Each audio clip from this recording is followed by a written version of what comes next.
স্বরাষ্ট্র উপদেষ্টা lieutenant general অবসরপ্রাপ্ত মোহাম্মদ জাহাঙ্গীর আলম চৌধুরী বলেছেন, ভবিষ্যতে যেন আওয়ামী লীগ আর কোনো মিছিল করতে না পারে। যদি পুলিশ এটা ভালোভাবে নিয়ন্ত্রণ করতে না পারে তাহলে তাদের বিরুদ্ধে ব্যবস্থা নেওয়া হবে।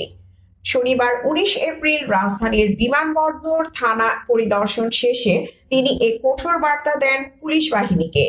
স্বরাষ্ট্র উপদেষ্টা বলেন, দেশের আইন শৃঙ্খলা পরিস্থিতি আরো উন্নত করার চেষ্টা করা হচ্ছে।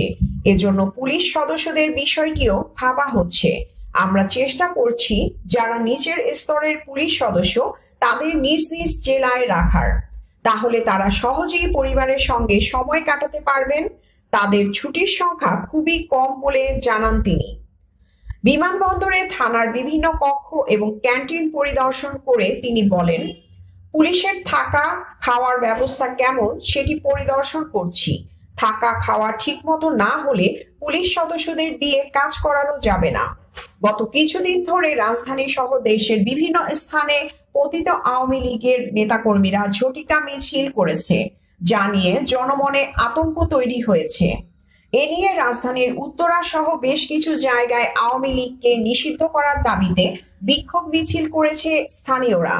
তাদের দাবি, গত 5 আগস্ট ছাত্র জনতার তীব্র আন্দোলনের মুখে ক্ষমতাচ্যুত শেখ হাসিনা ও তার দল আওয়ামী লীগ পুনরায় রাজনীতিতে সক্রিয় হওয়ার চেষ্টা করছে।